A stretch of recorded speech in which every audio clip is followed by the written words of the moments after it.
1942 నుంచి ఈ జాతరను అక్కడ నిర్వహించడం జరుగుతుంది. ఈ 3వ వంశము 5వ వంశము 7వ వంశం అసలు ఎందుకు ఈ వంశాలు ఏం వంశాలు ఇవి వీళ్ళే ఎందుకు అమ్మవారికి పూజ చేస్తారు ఈ ఒక్కసారి ఈ వంశాల ముచ్చట చెప్పండి. మంచిదమ్మా. అయితే ఇక్కడ మా ఆదివాసీ కట్టుబాట్ల ప్రకారం ఆచార వ్యవహారాల ప్రకారము మాకు మొత్తము 7 గోత్రాలు ఉంటవి.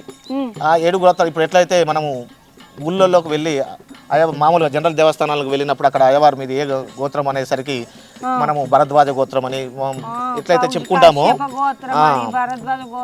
అట్లా మొత్తం 7 గోత్రాలు 7 ఋషుల పేర్ల మీద గోత్రాలు ఉంటాయి. అవే గోత్రాలు ఆ ఋషుల పేరు మీదనే మాకు కూడా అవే గోత్రాలు కానీ కాకపోతే మేము ఇక్కడ ఏంటంటే నంబర్ల ప్రకారం తెలుసుకోవడం జరుగుతుంది.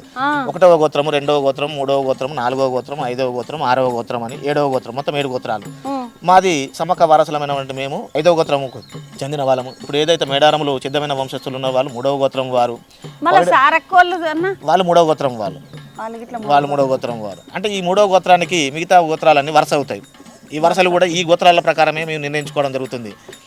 ఇప్పుడు కొన్ని కొన్ని కొన్ని దాంట్లల్లా కంచం పొత్తు ఉంటుంది కానీ ఇయ్యం పొత్తు ఉండదు. అట్లా ఏమన్నా ఉంటాయా? ఉన్నాయండి. మా ఆచారాల ప్రకారము మీ 5వ గోత్రం వారికి 3వ గోత్రం వారికి కొన్నిటి వరకు కంచం పొత్తు ఉంటుంది, తర్వాత ఇయ్యం పొత్తు ఉండదు. ఈ 3వ గోత్రం వారికి అన్నదమ్ముల కింద ఉంటారు. 4వ గోత్రము 6వ గోత్రము 7వ గోత్రము వీళ్ళకు ఈ 5వ గోత్రం వారితో వియ్యం ఉంటుంది, కంచం పొత్తు ఉంటుంది, వివాహ పొత్తు ఉంటుంది. కాబట్టి మా 5వ గోత్రానికి సంబంధించినటువంటి ఆడబిడ్డలను వారికి ఇచ్చి వివాహాలు చేస్తూ అది మా సాంప్రదాయం. వాళ్ళ అత్తగారి కిందకి వస్తారు. అంటే ఇప్పుడు ఇందులో 3వ గోత్రం అని వచ్చేసరికి 4 ఉన్నారు. అంటే ఇప్పుడు 4వ గోత్రం అన్నటువంటి పైడితరాజు, ఆ పైడితరాజుకి అత్తగారు వాళ్ళు.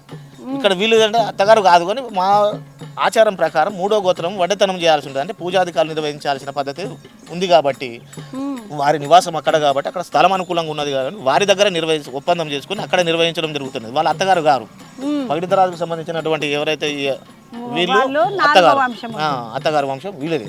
వాళ్ళు వడ్డే గోత్రము పూజాధికారులు నిర్వహించే వాళ్ళు కాబట్టి ఇక్కడ పరిస్థితులు బాగాలేని పరిస్థితుల్లో అక్కడికి వెళ్ళి వాళ్ళ దగ్గర చేస్తున్నాం కాబట్టి వాళ్ళు స్థానికంగా ఉండడం వల్ల వాళ్ళు అక్కడ పూజారులుగా మేము పూజారులమే. కానీ ఇక్కడ వచ్చింది ఏంటంటే మా ఆచార సంప్రదాయాల ప్రకారం ఈ జనరల్ దేవస్థానాలు ఏదైతే పూజారులు పిలుస్తారు, మా దగ్గర పూజారులు అనే పదం వాడం. తలపతి, వడ్డే, బోయిడు, ధూప బొడ్డే, జలక బొడ్డే వాళ్ళు చేసే పనులను బట్టి వాళ్ళకి ఆ పేర్లు ఉంటాయి. తలపతి అంటే ఏంటన్నా? తలపతి అంటే ఆ దేవతకు సంబంధించిన హక్కుదారుడు, ఈ మొత్తం ఈ వ్యవహారాన్ని అంతా నడిపించేవాడు, దానికి కావాల్సిన ఏర్పాట్లు చూసేవాడు. ఏర్పాట్లు చూసేటోడు తలపతి రాజు లెక్క. వడ్డే అంటే పూజాధికార వస్తువులను ఉపయోగించుకుంటూ అక్కడ అమ్మవార్లకు పూజలు చేసేవాళ్ళు వడ్డే. ఈ ధూప బొడ్డే అంటే మనం ధూపం వేయడం, జలక బొడ్డే అంటే మన అమ్మవారు